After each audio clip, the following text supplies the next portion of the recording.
Mesdames et messieurs, bonsoir et bienvenue à Chemin Critique. Ce soir, nous évoquons une question clé de notre économie. Nous allons évoquer les 10 années de zone économique spéciale, qui est une stratégie mise en place par le gouvernement congolais pour attirer les investisseurs, mais surtout aussi pour stabiliser les chaînes de valeur. 10 ans après, quelles sont devenues ces zones économiques spéciales? Est-ce que c'était simplement des premières pierres posées dans les différents coins du pays ou ça a évolué? Nous allons évoquer cette question. Nous l'évoquons d'autant plus fortement qu'aujourd'hui, avec les engagements que notre République a pris avec les gouvernements américains, beaucoup d'entreprises américaines vont venir dans ce pays. Y a-t-il des cadres d'accueil de ces entreprises? Nous savons que les Américains sont tatillons sur les questions de procédures, sur les questions de transparence et surtout sur les questions de corruption. Avons-nous un cadre propice pour les accueillir? Nous allons essayer dans cette émission de tenter de trouver les liens entre l'existence de ces zones économiques spéciales et l'arrivée prochaine des entreprises américaines et pourquoi pas d'autres entreprises européennes et asiatiques. Nous évoquons cette question avec une personnalité, quelqu'un que j'ai le plaisir, immense plaisir de recevoir. Vous savez, quand vous pouvez projeter votre regard sur quelqu'un, vous pouvez remonter vers 30, 35 ans, 36 ans, alors ça vous fait plaisir parce que vous aurez vu un destin s'accomplir. Aujourd'hui, j'ai le plaisir de recevoir le directeur général de l'Agence des zones économiques spéciales, M. Ogi Bolanda Menga. Bonsoir. Bonsoir. Bonsoir, M. Kalengai. Merci de partager ce plateau avec nous. C'est vraiment un plaisir. En tout cas, ça fait longtemps, ce n'est point de le cacher. Je vous connais depuis qu'on était étudiant à l'Université de Kinshasa. Ça remonte à une trentaine d'années aujourd'hui. Vous avez fait un parcours élogieux. Laissez-moi donc vous féliciter. Merci beaucoup. Vous avez été nommé par ordonnance présidentielle le 11 septembre 2022 comme le directeur général de l'agence des zones économiques spéciales, qui a en fait aussi l'autorité de régulation de ces zones économiques spéciales. Mais avant qu'on arrive à cette fonction, laissez-moi d'abord parler de vous. Qui êtes-vous, monsieur Bolanda Menga Ogi? Vous avez une licence en économie appliquée de l'Université de Kinshasa. Alors, votre parcours est un parcours de combattant parce que vous commencez là où peut-être les gens ne vous attendaient pas. Vous commencez comme gérant d'une pharmacie. Voilà, on n'a pas encore le boulot, mais on ne reste pas à la maison. Bien sûr. On cherche quelque chose et vous commencez. Comme gérant d'une pharmacie, ce qui vous permet cette expérience de gestion, vous êtes recruté dans une société, la société de catering international, comme manager. Vous voyez, vous montez un tout petit peu de grade dans la société, et puis finalement, vous êtes repéré, vous commencez une carrière fructueuse à la Fédération des entreprises du Congo, la FEC, où vous êtes chef de service chargé du commerce extérieur au département économique et commercial.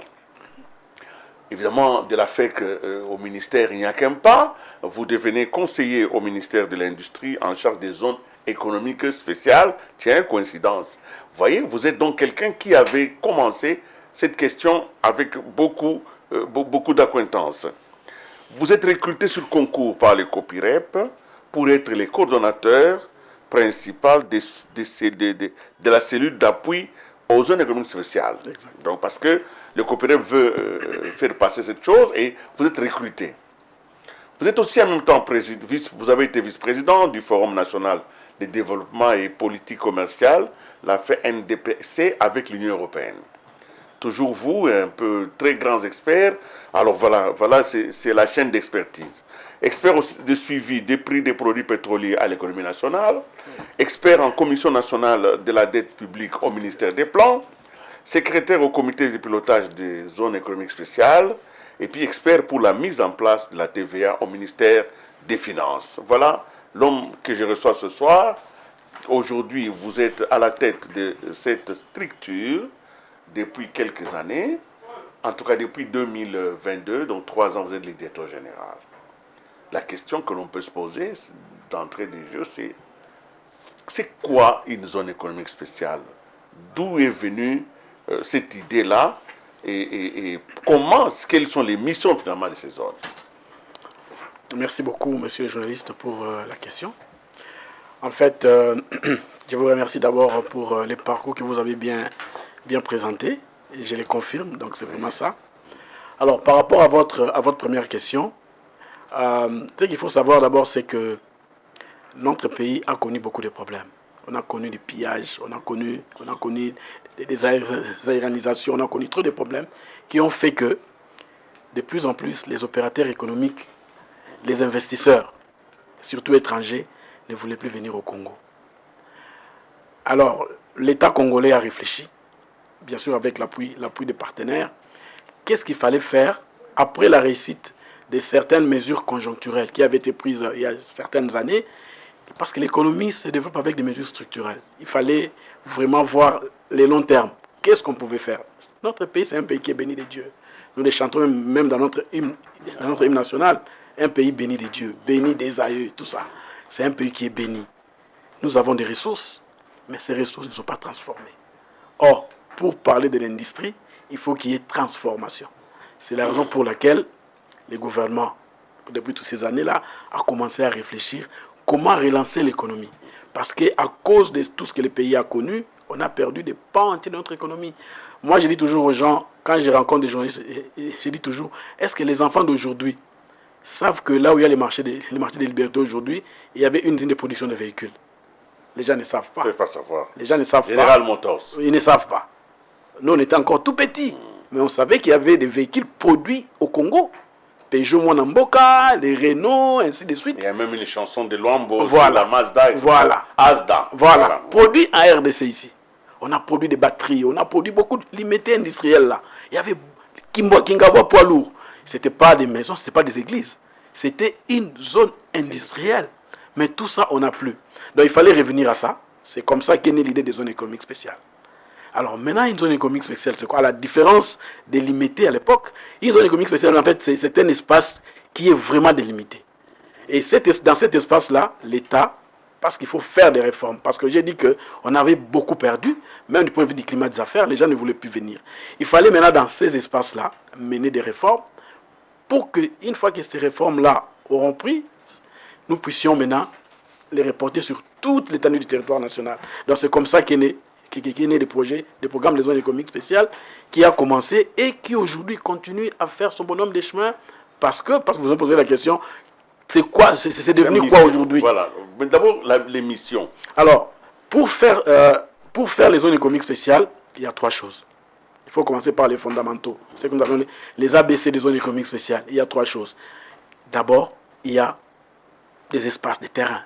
Il faut avoir un terrain spacieux. Il faut avoir un cadre réglementaire. Il faut avoir aussi la gouvernance. Le cadre réglementaire a été mis en place à travers la loi 14/022 du 7 juillet 2014. Et la gouvernance a été mise en place à travers l'Agence des zones économiques spéciales, à travers les décrets 15/007 du 14 avril 2015 pour lesquels nous venons de fêter 10 ans. Alors, si nous parlons de 10 ans des zones économiques spéciales, c'est-à-dire que nous avons cristallisé les choses sur la création de l'agence. Mais les choses ont bien commencé bien avant. Bien sûr. Vous voyez, vous avez dit ici que j'avais été recruté par les COPIREP pour être coordonnateur du projet. De la cellule. De la cellule Ouais. de zone économique spéciale. C'est la cellule en fait qui a accompagné le gouvernement pour que nous puissions arriver là où nous sommes aujourd'hui. Parce que dans les décrets qui a créé la ZES, il était dit qu'à l'entrée en vigueur de l'agence, la cellule s'est commuée en fait à l'agence. Et c'est comme ça que nous avons continué. Et les missions de l'agence a en principe 4 missions. C'est administrer, c'est réguler, c'est contrôler et de suivre toutes les initiatives et entrer à l'aménagement des ZES à travers le pays. Donc nous avons une mission qui concerne tous les pays. Et c'est comme ça que dans ce que nous sommes en train de faire aujourd'hui, les ZES étant devenus opérationnels, nous avons commencé par Kinshasa. Kinshasa, en fait, c'était la zone pilote. C'est la zone de Maluku. C'était la zone pilote. Et sur base de la réussite de Kinshasa, nous devons maintenant étendre à travers le pays. Nous avons une deuxième zone ici à Kinshasa, c'est la zone de Kidmalebo, en face du mausolée du feu président Tshisekedi. On a une zone économique spéciale là-bas. On voit déjà qu'on est en train d'aménager. Oui. Nous avons un autre projet à Lubumbashi, la zone de Kinsevere. Nous avons déjà une zone opérationnelle à Kiswichi à Lubumbashi. Nous étions avec le ministre de l'Industrie il y a de cela un mois à Kolwezi, où le ministre a posé la première pierre pour la construction de la zone de batterie. Nous avons un projet de zone économique spéciale qui est en cours à Moussienene, à Lubero. dans le Nord Kivu, nous avons des projets de zones économiques spéciales parce qu'aujourd'hui, les zones économiques spéciales font partie de la stratégie de développement industriel du pays qui est incarnée par le PDI, le plan directeur d'industrialisation, qui demande à ce que nous puissions mettre en place au moins 20 zones économiques spéciales dans les espaces qui sont déjà définis. Alors nous allons, avant de continuer, voir un peu une petite vidéo où vous nous présentez, parce qu'on parle, mais il faut voir aussi. Nous allons suivre cette petite vidéo de promotion qui nous montre à peu près l'enjeu du sujet dont nous parlons aujourd'hui. Suivons.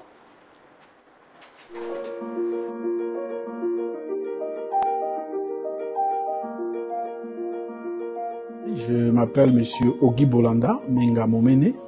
Je suis le directeur général de l'Agence des zones économiques spéciales. L'Agence des zones économiques spéciales est un établissement public qui a été créé en application de la loi 14/022 qui crée les zones économiques spéciales, qui met en place les régimes des zones économiques spéciales. C'est donc en application de cette loi que l'AZES a été créée en tant qu'établissement public avec mission spécifique d'administrer, de réguler, de contrôler et de faire le suivi de toutes les initiatives ayant trait à l'aménagement et à la gestion des aides en RDC. Donc c'est un établissement public sous tutelle du ministère de l'Industrie.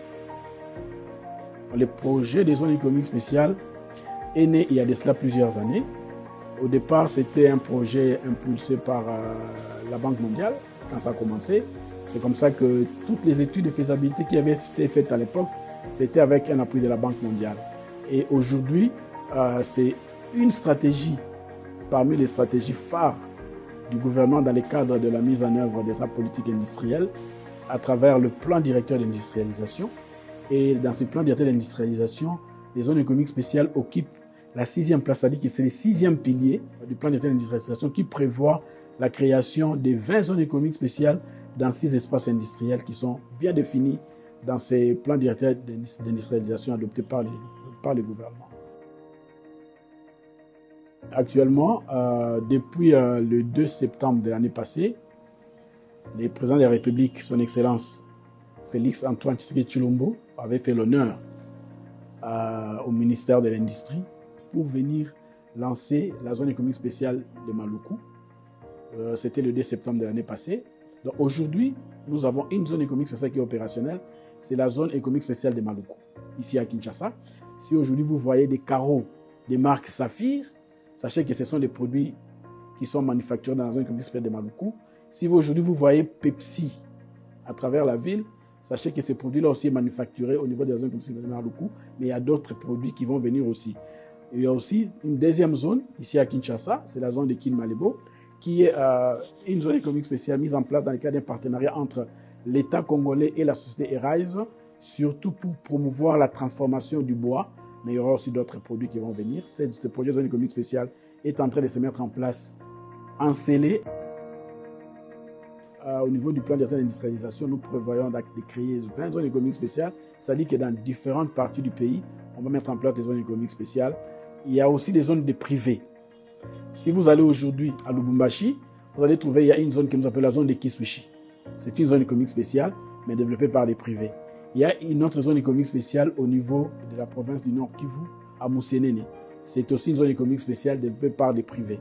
À part ça, il est prévu la création d'une zone économique spéciale qui sera spécialisée dans la transformation des produits miniers pour arriver à produire, à fabriquer des précurseurs des batteries ici au Congo. Donc, dans la province du Haut-Katanga, nous avons déjà un terrain de... Voilà, c'est très clair comme vous venez de le dire. Alors, essayons d'aller un peu en profondeur. L'État met en place des zones économiques spéciales. Qu'est-ce qu'il y a dans ces zones? Quelles sont les activités? Là, vous venez de dire Saphir, Pepsi, c'est vrai. Mais l'État met à disposition de ces opérateurs quel type de facilité pour que ces opérateurs restent dans cette zone économique spéciale? Oh oui, merci beaucoup. J'ai dit ici au début que pour faire les zones économiques spéciales, il faut un régime particulier. Parce que si vous lisez dans notre loi, il est dit qu'une zone économique spéciale est un espace au sein duquel les lois appliquées sont différentes de celles appliquées en dehors de cet espace.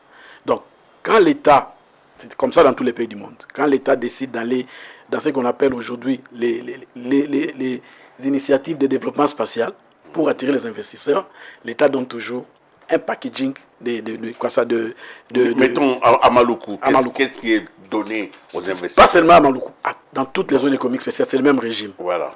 Le régime qui est donné, c'est un régime. Parce que dans les zones économiques spéciales, nous avons deux types d'investisseurs. Nous avons d'abord les aménageurs. Oui, qui les aménageurs, ce sont les développeurs. C'est celui qui vont développer la zone économique spéciale, c'est eux qui mettent les infrastructures et ils signent avec la ZES, parce que la ZES est l'autorité des régulations, c'est la ZES qui représente l'État dans tout ce qui concerne les zones économiques spéciales. Ils signent avec nous un contrat d'aménagement dans lequel, en application de la loi, parce que j'ai dit qu'il y a la loi 14/022. Par exemple, ils font des routes, ils mettent l'électricité.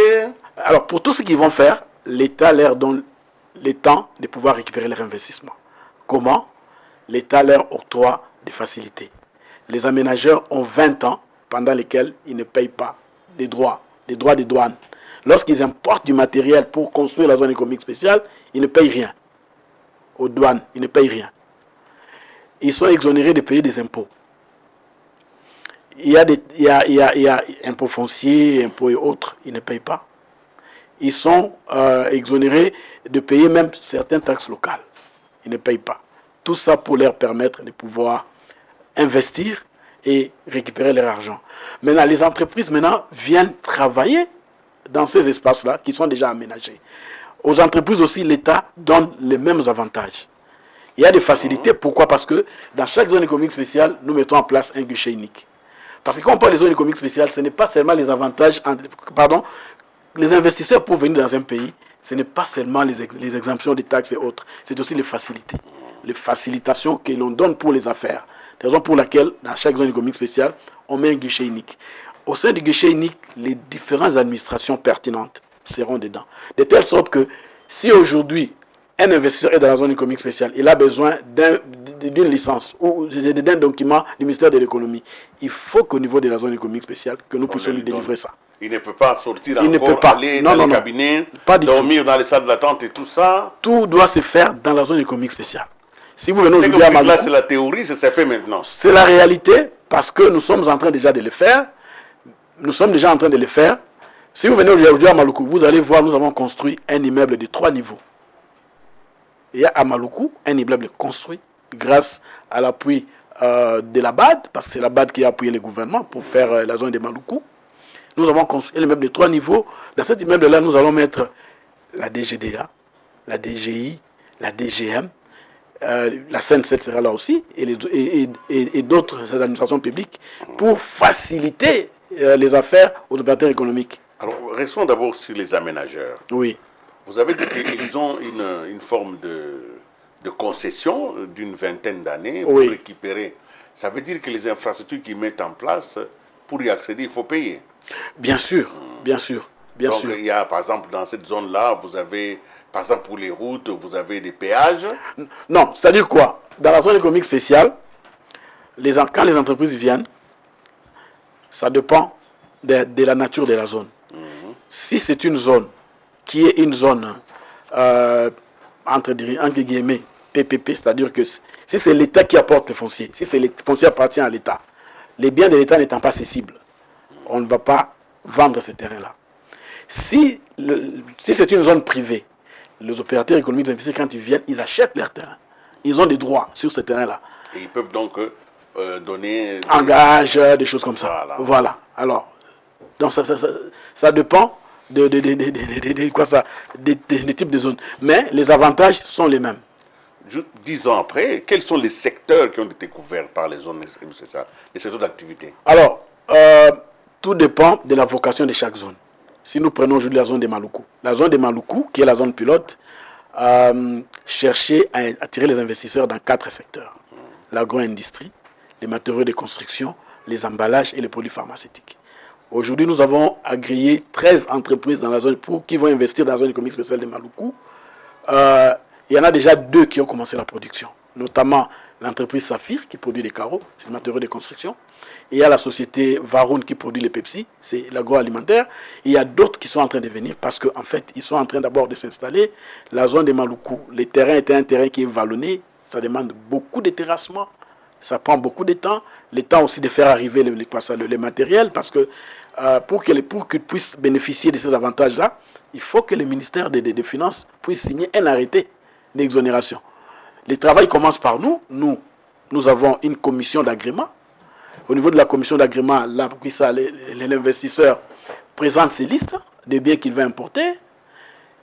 Quand nous avons agréé, nous transmettons au ministre des Finances.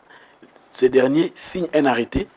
Une fois que l'arrêté est signé, l'entreprise peut maintenant faire venir du matériel, des intrants et autres pour commencer sa production. Je comprends bien que les entreprises qui viennent dans la zone économique bénéficient d'un certain nombre de facilités. Oui. Mais le marché des consommations est le même pour les entreprises qui sont à l'intérieur de zones économiques ou à l'extérieur. Oui. Est-ce que vous ne voyez pas que d'une certaine manière, nous facilitons la concurrence déloyale? Parce qu'une entreprise qui a fait une production avec des coûts amoindris par le fait de faciliter, et une autre qui se trouve ici à Kingaboa qui croule sur les taxes vont vendre les mêmes produits. Non, en fait, apparemment, les gens peuvent croire que c'est comme ça, mais dans les mécanismes des zones économiques spéciales, ce n'est pas ça. Oui. Lorsque une entreprise est installée dans la zone économique spéciale, elle importe des intrants. Il est dit dans la loi que ces intrants bénéficient d'un régime suspensif de droits. Oui. Il ne paye pas de droits jusqu'à ce qu'il va transformer. Maintenant, lorsqu'il a transformé ses produits, avant de les mettre sur le marché, il doit payer des droits. Ah, d'accord. En ce moment-là, maintenant, c'est en ce moment-là maintenant que les autres administrations doivent suivre, notamment la DGDA et les autres, parce que les aides sont des territoires sous douane. Si vous venez aujourd'hui à Maluku, vous allez voir qu'on est en train de construire des portiques. C'est-à-dire que ce n'est pas n'importe qui entre dans la zone économique spéciale. La loi dit que les entreprises des zones économiques spéciales, lorsqu'ils importent du matériel ou des intrants, à partir des frontières, ils ne dédouanent pas ça à la frontière. Tout se fait dans la zone économique spéciale. Donc, quand on va sortir maintenant de la zone, alors la DGDA Oui, bien sûr. C'est comme ça que les entreprises comme Pepsi et autres, ils payent comme tous les autres, ils payent. Donc, quand les gens crient à tout ça, c'est parce que peut-être que le mécanisme n'est pas très bien connu, mais je crois qu'à travers les émissions comme ça, bien sûr, les gens vont comprendre. Expliquer. Oui, on va expliquer. Alors donc, si je comprends bien, quelles sont les priorités stratégiques aujourd'hui sur quoi vous vous battez au quotidien? Vous voulez atteindre quel type de... Parce que vous avez parlé d'une vingtaine de zones économiques spéciales. Bon, quand nous regardons les difficultés pour installer d'abord la première de Maluku, ben je me dis, ce n'est pas de la démagogie de parler de 20. Pas du tout. Ce n'est pas de la démagogie. Oui. Regardez, si vous prenez les plans d'industrialisation, j'ai dit, il y a 7 piliers. Dans ces piliers-là, les S constituent le 6e pilier. Mais vous allez voir dans le PDI, il y a des infrastructures routières, ferroviaires, même les dragages de fleuves, tout ça, les aéroports, tout ça. Là, dans le plan d'industrialisation, les infrastructures sont déjà listées. Et ce plan-là a été chiffré à plus de 58 milliards de dollars. Ça veut dire que ça ne va pas se faire en 1 année, 2 ans. C'est toute une stratégie que le gouvernement doit chercher à mettre en œuvre. Mais tout ça, ça doit être chaque année, 2 ans, 3 ans, 4 ans, 5 ans, bien calculé pour voir qu'est-ce qu'il faut faire. Maintenant, si vous regardez dans les plans d'industrialisation, nous avons 6 espaces industriels. Mais la RDC, comme je disais, c'est un pays qui est béni de Dieu. Les espaces industriels n'ont pas la même dotation factorielle. Vous voyez? Par exemple, la partie sud du pays, la partie est du pays, nous savons que c'est les minerais. C'est la raison pour laquelle je vous ai dit ici que nous venons d'être avec les ministres de l'Industrie au là-bas. On a posé la pierre pour la construction d'une zone économique spéciale qui sera spécialisée dans la transformation des produits miniers. Dans la partie où c'est les produits agricoles qui sont en abondance, nous allons promouvoir la création des zones économiques spéciales aussi qui vont transformer les produits agricoles. Ainsi de suite. C'est-à-dire que tout dépend de matières premières que nous trouvons. Aujourd'hui, par exemple, si l'État a accepté de mettre en place la zone de Kin-Malébo, la zone de Kin-Malébo est née d'un partenariat entre l'État congolais et l'entreprise Eraise. C'est né comment? Le Congo a des espaces, a de forêts. Notre pays est aujourd'hui, peut-être, je crois, c'est le premier poumon du monde. Nous avons des essences forestières qui sont là. Nous sommes allés au Gabon. Nous avons vu ce que le Gabon est en train de produire aujourd'hui dans la transformation du bois. Mais je crois que le Congo a plus des essences de bois que le Gabon. Pourquoi est-ce qu'on ne les ferait pas chez nous? C'est comme ça que le président a fait venir ces gens-là ici. Nous avons travaillé avec eux. Ils ont commencé la zone de Kin-Malébo pour transformer d'abord les produits du bois. Vous voyez? Une fois que ce bois-là sera transformé ici, on pourra acheter de meubles, des choses à moindre prix. C'est comme ça aussi qu'au niveau du sud du pays, je vous dis ici que nous avons un projet dans les Haut-Katanga, la zone de Kinsevere. C'est pour la transformation des produits miniers. Parce qu'à un certain moment, il s'était tenu une conférence minière où on avait décidé de transformer localement les produits miniers. Et d'ailleurs, aujourd'hui, je crois que c'est même le moment. C'est même la loi aujourd'hui. Voilà. Mais alors, avant qu'on aille dans la transformation, allons d'abord dans l'aménagement. Je reste encore à l'aménagement parce que j'ai appris, peut-être que je me trompe, que pour mettre en place ces zones économiques spéciales, il y a eu des expropriations. Oui. Il y a eu des gens qui étaient situés dans le calcul du gouvernement, dans l'œil du cyclope, et qui ont été dépossédés de leurs biens, de leurs terres, de leurs champs, mais qui n'ont pas été dédommagés. Pourquoi? Non, dire que les gens n'ont pas été dédommagés, je serais étonné, parce que moi, j'ai conduit, je parle du cas de Maluku, j'ai conduit les expropriations à Maluku. Vous savez, à Maluku, nous étions accompagnés par la Banque mondiale. Et quand vous travaillez avec la Banque mondiale, vous ne faites pas n'importe quoi.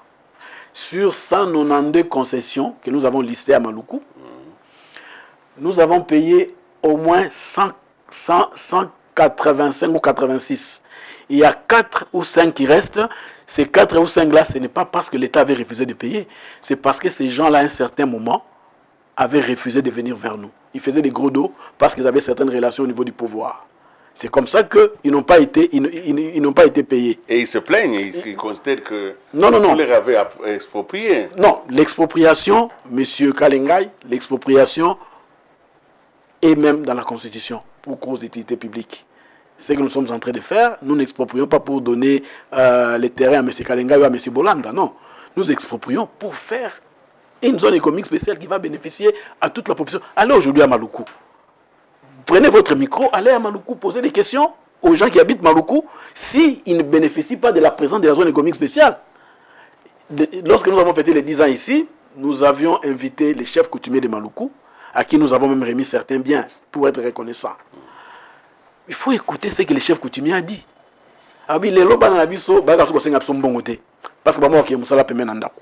Mais à l'époque, en 2023, il y a eu les élections ici. Et à Maluku, il y avait des problèmes de sécurité. Est-ce que ça a touché la zone? Pas du tout. C'est d'ailleurs la population qui a protégé la zone.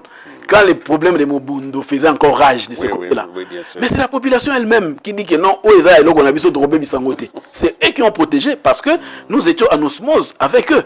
Vous savez que si vous regardez aujourd'hui la taille de la zone, on avait pris une partie que nous avons laissée à la population parce que les chefs sont venus nous dire mais Bana Barobe Tabale Wapi. Il faut laisser. Oui, on a laissé un espace à la population. La population est très, très, très d'accord. Mais dans la zone économique, il n'y a pas d'habitation. Dans la zone économique, non, en fait, pourquoi j'ai dit que les zones économiques spéciales doivent être spacieuses? Parce que dans la zone économique spéciale, nous avons 4 espaces dans la zone, normalement. Si nous respectons les principes, on doit avoir une zone industrielle. C'est là où nous allons mettre les entreprises, les industries. On doit avoir une zone commerciale. On doit avoir une zone résidentielle, on doit avoir une zone administrative. La zone administrative, c'est là où nous mettons les guichets uniques, les administrations et autres. La zone commerciale, c'est là où nous pouvons mettre des banques, des choses comme ça. La zone résidentielle, c'est là où nous pouvons mettre les résidences. Parce que, vous savez, dans les zones économiques spéciales, viennent souvent les étrangers. Ils vont habiter où? Par exemple, aujourd'hui à Maluku, les gens tu habites Barumbu ou Kinshasa, tu travailles à Maluku. Tu vas arriver comment? Il faut qu'ils trouvent un logement. Voilà. C'est comme ça que, dans la zone économique spéciale, dans la zone résidentielle, on met des logements où les travailleurs, en fait, logent là-dedans pour ne pas être... Parce que comme ils travaillent sur 3 shifts, il faut que les gens, l'heure du travail, que les gens soient là. Donc il fait un peu comme le camp qui était à Maluku. Exactement, voilà. Voilà, c'était ça en fait. Voilà. Pour que les travailleurs soient près du lieu du travail, pour qu'il n'y ait pas trop de problèmes. Alors la sidérurgie, elle est dans la zone... Ou bien elle est en dehors? La sidérurgie est dans l'espace qui est délimité pour la zone, mais la sidérurgie n'est pas gérée par nous. La Sociédère est une entreprise de l'État, transformée en société commerciale. Il n'est pas géré par nous, mais nous sommes dans les mêmes espaces. Oui. Alors ça c'est une très très bonne chose. Alors évidemment, quand aujourd'hui je parle des saphirs par exemple, parce que je connais, quand on veut acheter des produits de la zone économique spéciale, il faut aller à Maluku. En fait, les zones économiques spéciales, les entreprises ne vendent pas directement aux détaillants. Voilà. Non. Les entreprises des zones économiques spéciales Pourquoi? Parce que c'est un territoire sous douane. Lorsque les biens produits dans la zone veulent sortir, les services de douane doivent donner leur avis, les services de douane doivent récupérer certaines taxes. Les gens qui viennent acheter, les grossistes de là, c'est en ce moment-là maintenant que certaines taxes sont payées. Donc, ceux qui veulent bénéficier des produits de la zone doivent aller à la cité. Par exemple, aujourd'hui, les carreaux dans les quincailleries. Oui. Peut-être si vous avez une très grande commande, peut-être vous construisez un immeuble, là on peut comprendre. Si vous avez par exemple commandé au moins plus de 10 000 mètres carrés, on peut encore comprendre. On va dire que non, ça c'est un gros client, on peut voir comment lui livrer directement. Mais sinon, pour le reste des Congolais, vous allez au niveau des quincailleries, vous allez trouver des carreaux qui sont là. Parmi les faiblesses de notre industrie, il y a la fourniture en énergie. Bien sûr. Comment, au niveau de la zone économique spéciale, des zones, vous avez réglé la question de l'énergie? Ok, merci. Pour la zone de Maluku, les problèmes ne se posent pas trop. Parce que la zone de Maluku se trouve là où il y a la Socidaire. La Socidaire, si vous arrivez là, vous allez trouver, il y a une station. La station électrique qui vient de Inga. C'est même la station qui dessert même l'aéroport, je crois, et la ville de Bandundu. Les courants viennent de là. Donc au niveau des Maluku, les problèmes ne se posent pas trop. D'ailleurs, nous-mêmes, dans le cadre de la zone, la ZES a mis en place une autre cabine. Nous avons eu l'appui toujours de la BAD là, qui a permis à ce que nous avons fait une redondance dans la zone. Et en fait, une cabine qui est encore là, que nous venons de mettre. Et d'ailleurs, nous sommes en train de discuter avec la SNEL pour que nous puissions signer un PP avec la SNEL. Alors, pour les autres zones, effectivement, il y a un problème d'électricité, mais nous sommes en train de trouver des solutions. Aujourd'hui, par exemple, pour la zone de Kinmalibo, les échanges sont assez avancés avec la SNEL pour que nous puissions, en faisant les promoteurs de Kinmalibo, puissent bénéficier d'une ligne dédiée dans la zone. Mais aujourd'hui, il faut dire aussi que ce n'est pas seulement l'hydroélectricité. On peut recourir à d'autres formes aussi d'énergie. Il y a les solaires qui est là, tout ça qui peut aussi intervenir. Vous avez un cas de charge immense. Quand je vois les activités que vous menez, en tout cas, ça se demandait comment est financée la ZT. Donc, comment est-ce que l'agence est financée? Les moyens viennent d'où? Merci beaucoup. D'abord, c'est l'État congolais. L'État a plusieurs tours dans ces marches, comme on dit. L'État peut recourir à son budget. L'État peut recourir aussi à des financements extérieurs. L'État peut recourir aussi à des bailleurs extérieurs. Je voudrais que vous parlez de ce qui se fait réellement. Ce qui se fait réellement, c'est quoi? Oui. Nous sommes d'abord, en tant que structure AZES, c'est l'État. C'est l'État congolais. Vous dépendez du ministère de l'Industrie? Nous sommes sous tutelle du ministère de l'Industrie, oui. Mais les fonds qui viennent, c'est les trésors publics qui financent. Directement. Donc vous êtes aligné au trésor public. Voilà, nous sommes alignés au trésor public. Et les trésors, comme je l'ai dit, nous avons aussi les appuis des bailleurs. Vous savez, la Banque mondiale, il y a la BAD. Comme ce sont des projets de développement, ils viennent pour accompagner. C'est comme ça qu'ils viennent, ils donnent des fois des ressources pour pouvoir accompagner. Mais vous savez que qui finance ordonne. Alors, si vous avez tant de moyens de l'extérieur, est-ce que l'extérieur n'impose pas ses préférences? Il n'y a pas d'argent gratuit. Il n'y a pas de grâce sans vision. Oui, bon, il faut dire que nous discutons toujours avec eux. Ils ne viennent pas pour imposer. Nous leur disons, par exemple, les problèmes qu'on avait avant, c'est quoi? On n'avait pas un plan d'industrialisation. Je me rappelle, il y a de cela quelques années, j'avais accompagné le ministre des Finances dans une conférence en Éthiopie. C'était la conférence avec des Chinois. La question qu'on posait au ministre des Finances, est-ce que chez vous, vous avez un programme de développement industriel? À l'époque, on n'en avait pas. Mais aujourd'hui, les Congo, depuis 2021, nous avons un plan directeur. Quand ils viennent, nous leur montrons le plan. Voici nos priorités. Maintenant, le problème, c'est nous. En fait, quand je dis nous, c'est-à-dire que nous, les dirigeants, dirigeants surtout, il faut que les gens puissent s'approprier de ces instruments-là. Parce que l'État a dépensé beaucoup d'argent pour mettre en place le plan d'industrialisation. Il y a les plans directeurs. Il y a par exemple les codes miniers. Il faut que les gens puissent comprendre. Qu'est-ce qui est dit dedans? Pour que quand nous recevons les étrangers qui veulent nous accompagner, que nous puissions leur dire, voici notre ligne de conduite, c'est ça. Mais il faut qu'il y ait des hommes capables de le comprendre. Justement, c'est ça. Voilà, les problèmes de casting vont se poser. C'est ça que nous sommes en train de dire. Voilà. Alors, vous collaborez aussi avec d'autres structures. Nous allons suivre un petit élément pour montrer comment vous avez collaboré avec l'ARCA. Suivons. Okay.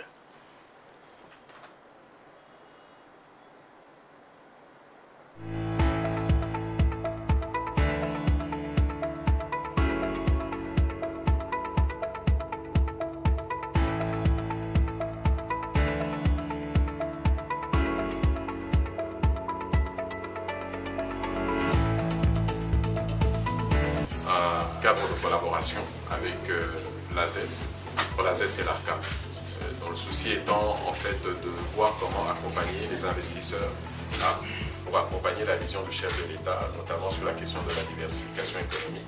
Nous mettons en place un cadre de collaboration pour que le secteur des assurances soit respecté et qu'il y ait également une bonne inclusion et une protection également de tous les opérateurs et investisseurs et dans le respect du climat des affaires.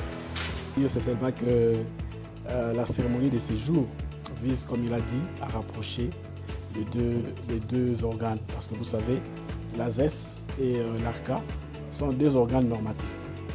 Alors nous devons travailler de commun accord pour que nous puissions contribuer de manière efficace à l'amélioration du climat des affaires.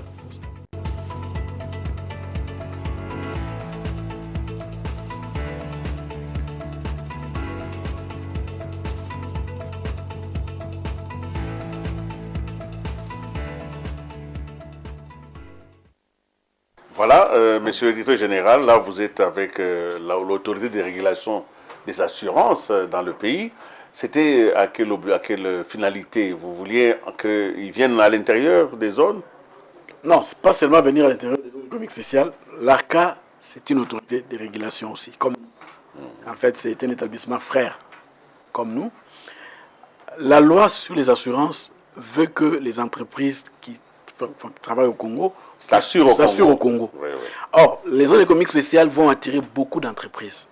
C'est la raison pour laquelle nous avons signé un protocole d'accord pour accompagner ces entreprises-là, leur dire, si vous venez au Congo, d'abord, dans les contrats que nous signons avec les entreprises, l'association il y a des assurances obligatoires que les entreprises doivent souscrire. Donc, notre partenariat avec l'ARCA, c'est en fait pour aider ces entreprises-là à maîtriser la loi et à comprendre qu'ils doivent souscrire ces assurances-là au Congo, et c'est ce que nous sommes en train de faire avec eux. Monsieur le directeur général, notre pays subit une agression à l'est du pays et nous sommes en train d'assister progressivement à la mise en place d'un processus de paix. Parmi les éléments qui nous sont donnés à réflexion, il y a l'engagement pris entre le gouvernement américain et le gouvernement congolais de pouvoir mettre en place un deal. On parle de deal. Ça signifie que demain, beaucoup d'entreprises américaines vont venir ici dans notre pays. Est-ce qu'au niveau de la Z, vous êtes prêt à recevoir ces entreprises? Parce qu'on parle de bradage, on dit que voilà, nous avons vendu le pays. Le président, en acceptant le deal avec les Américains, est en train de brader les ressources naturelles du pays. Mais vous, à votre niveau, quelle est d'abord la lecture que vous faites et êtes-vous prêt à recevoir les entreprises américaines ici? Merci beaucoup.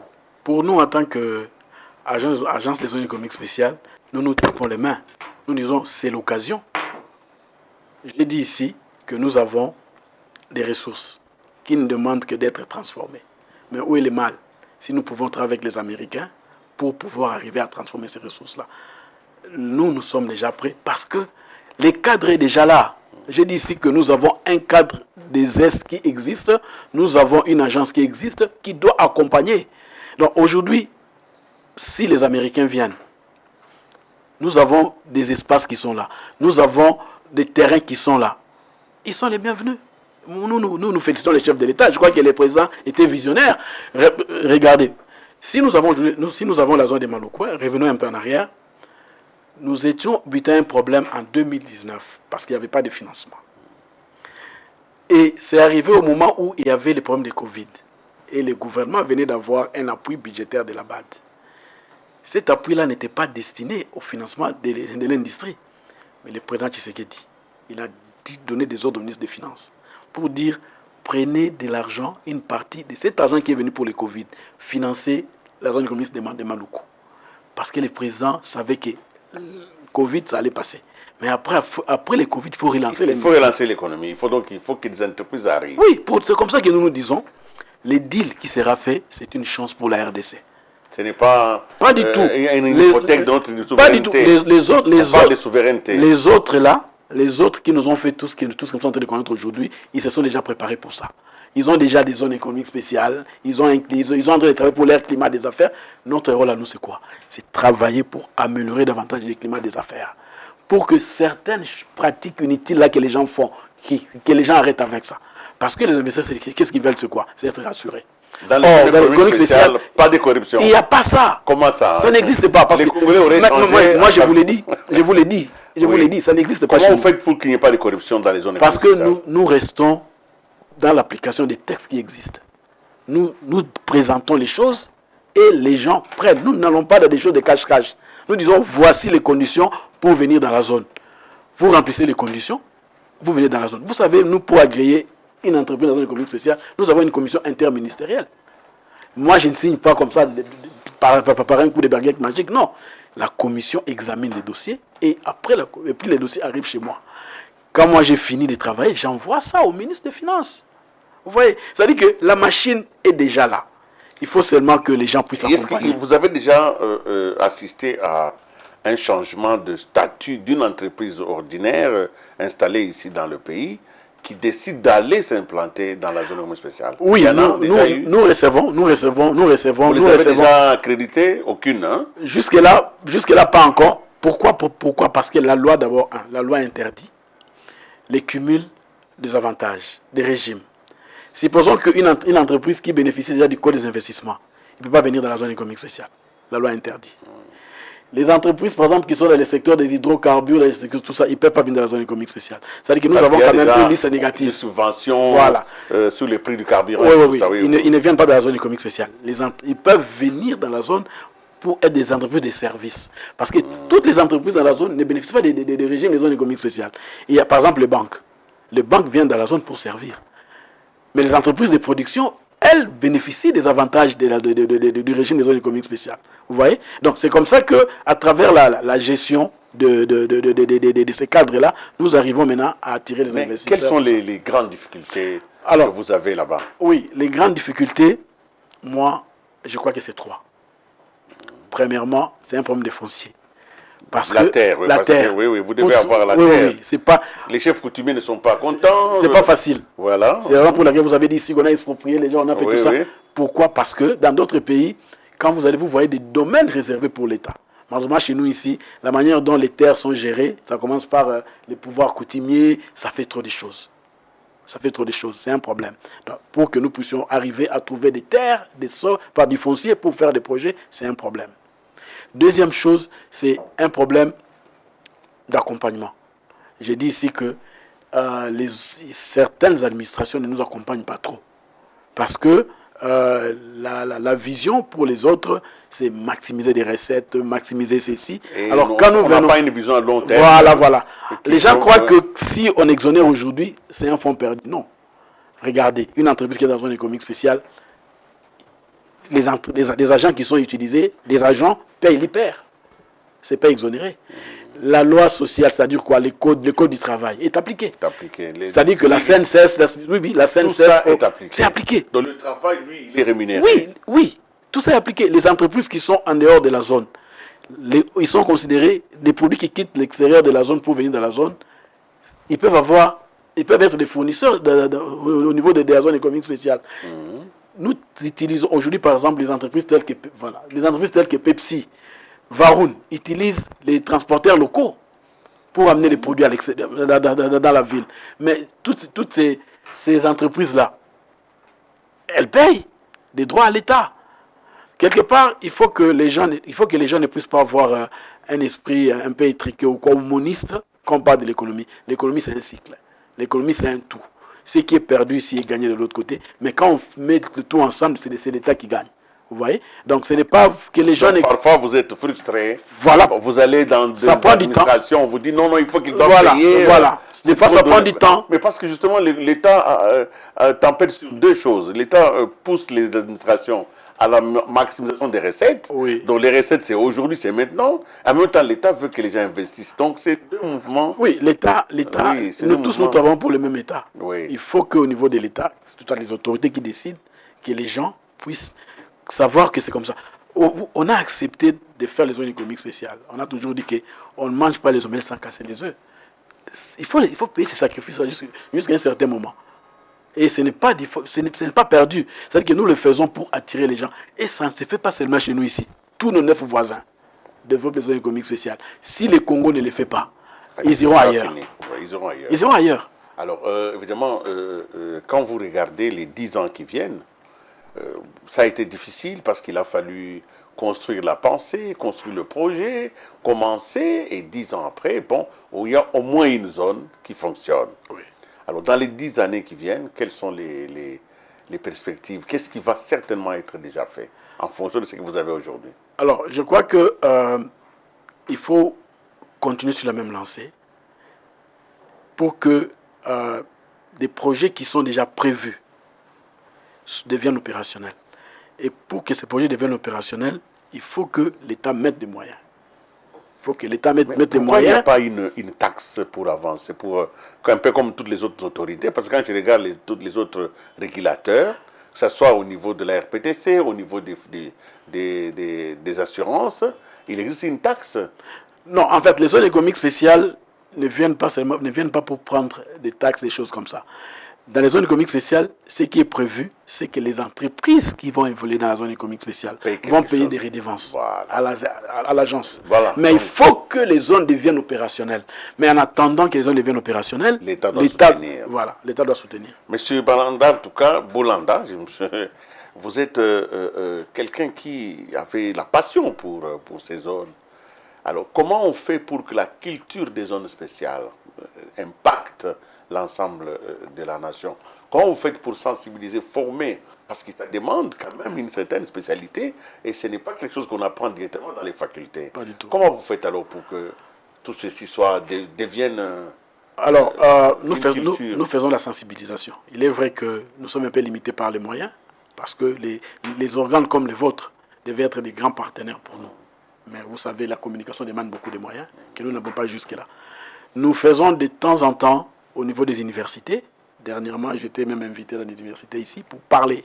J'ai fait des conférences à l'UNIKIN, j'ai fait des conférences dans certaines universités privées pour parler des zones économiques spéciales. Je suis des fois invité par des professeurs qui donnent des séminaires. Je viens, je parle de ça.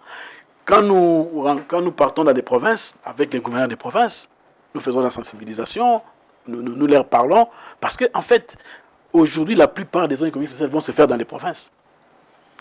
La plupart vont se faire dans les provinces. Nous avons même prévu, au cours du deuxième semestre ici, lancer vraiment des descentes dans les provinces.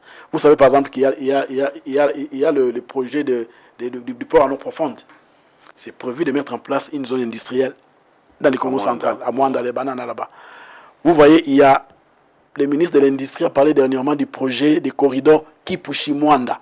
Il y a un corridor et il y a un projet qui arrive.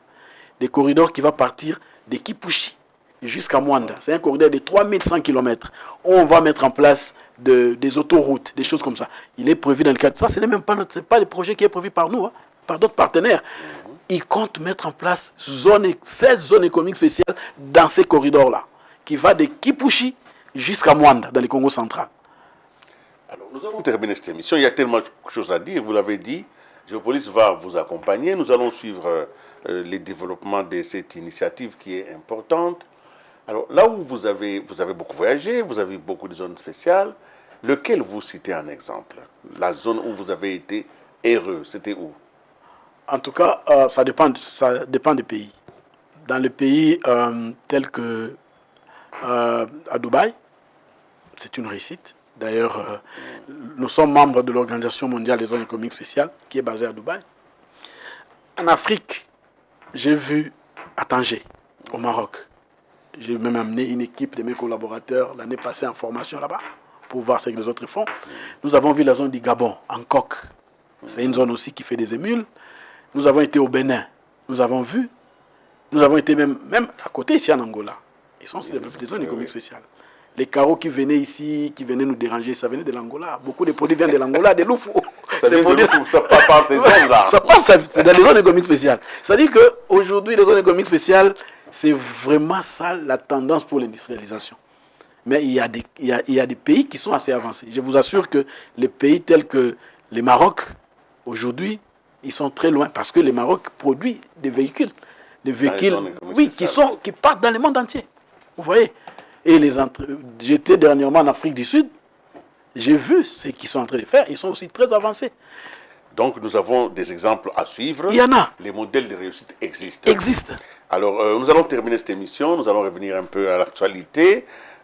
Pour les Congolais qui doutent de ce deal avec les Américains, qui estiment que c'est quand même un bradage des ressources, vous en tant que responsable, patriote, mais responsable surtout, quel message vous leur lancez aujourd'hui pour terminer cette émission? Moi, je crois que les gens, on doit se rassurer d'une chose, c'est que les ressources que nous avons doivent être transformées. Ça ne sert à rien d'avoir dans notre sous-sol, nous avons autant de terres arables, 80 millions de terres arables. On en fait quoi? Les gens meurent de faim. Nous avons autant de ressources, nous avons l'uranium, mais on est ici dans l'électricité, alors qu'ailleurs, c'est l'uranium qui éclaire les gens. Ici, on a l'uranium, on en fait quoi? On n'en fait rien. On a les diamants, on a les cobaltes, on a tout ça. Est-ce qu'il faut seulement que les gens les prennent pour amener ça ailleurs? On nous a même dit qu'il y avait même des pays où les entreprises qui venaient, qui prenaient même les sols congolais, qui amenaient ça. Mais autant permettre à ce que la vision que le président a aujourd'hui de transformer localement les produits à travers ce deal-là puisse se faire. Préparons-nous seulement. Vous savez, ce sont les affaires. C'est gagnant-gagnant. Mais nous avons affaire à des capitalistes, bien sûr. Mais qu'est-ce que nous allons tirer, comme on dit, comment tirer notre épingle du jeu? Si à travers ce deal-là, on va mettre en place des infrastructures de base, on va mettre en place des entreprises qui vont donner du travail aux gens, je suis sûr que même les niveaux de chômage vont diminuer, les niveaux de criminalité, de couleurs, tout ça va diminuer. Parce que beaucoup de gens, prenons le cas de l'Est du pays, pourquoi nos jeunes enfants, nos jeunes gens, nos jeunes frères vont dans les groupes armés? C'est parce qu'ils n'ont rien à faire. Mais ces gens, maintenant, quand ils viennent là, on leur dit, bon, si vous prenez une arme, on vous donne $20, $30, ils prennent les armes. Alors que si les gens travaillent, comme on a vu ailleurs, les gens travaillent, moi je crois que les Congolais, nous devons être contents du fait qu'à travers ces deals-là, les Congos peuvent tirer quelque chose. Maintenant que tout le monde regarde vers les Congos, c'est à nous d'être sérieux. C'est à nous de bien nous préparer. Nous avons dit ici que le cadre est déjà là. Les lois peuvent être perfectionnées. Là où on n'a pas bien fait, on peut changer les choses. Moi, je dis que quelqu'un avait dit, on commettra les erreurs, mais pas les mêmes erreurs. Il faut que nous puissions changer des fusils d'épaule pour voir comment nous pourrons arriver à transformer localement nos produits. Et les zones économiques spéciales, justement, constituent cet outil-là qui est là pour permettre à ce que les entreprises américaines qui viennent, quel que soit le croissant de l'entreprise, quand elles viennent chez nous, qu'ils trouvent que nous avons des zones économiques spéciales. Vous savez que les Chinois ont fait des zones économiques spéciales dans beaucoup de pays. Pourquoi nous le faisons chez nous ici? Ils ont fait des zones économiques spéciales, par exemple, en Éthiopie. Ils font des zones économiques spéciales, ils produisent des produits qui vont ailleurs. Vous voyez? On peut le faire chez nous ici aussi. C'est possible. C'est comme ça que, depuis toutes ces années ici, nous sommes en train de travailler pour mettre en place les cadres. Et seulement, il faut que nous soyons accompagnés par les autres, par les décideurs. Parce que nous, on n'a pas toujours la dernière décision, mais il y a d'autres qui décident. Il faut qu'ils comprennent que pour changer les choses, il faut aller dans cette direction-là. Merci, M. Bolanda Menga Ogi, directeur général de l'Agence des zones économiques spéciales, d'avoir été avec nous. Merci. Paroles d'experts, paroles fortes, paroles puissantes qui mettent un point final à cette émission Chemin Critique. J'ai donc été très heureux de le recevoir aujourd'hui. Nous avons compris, notre pays ne doit pas rester sous ce laurier. Il faut se lever, travailler et transformer. Et pour transformer, il faut se donner les moyens, et les moyens intellectuels les plus importants, c'est justement la mise en place des zones économiques spéciales qui donnent une garantie aux investisseurs et qui éloignent justement les tracasseries qui ont découragé plus d'un. Mesdames et messieurs, c'est par ici que nous mettons un point final à cette émission. On espère vous retrouver à une autre occasion. En tout cas, nous suivrons. Sans être dans la zone spéciale, nous allons être spécialement mobilisés pour vous. Merci beaucoup. Merci. Au revoir et à la prochaine. Au revoir, à la prochaine. Merci. Merci.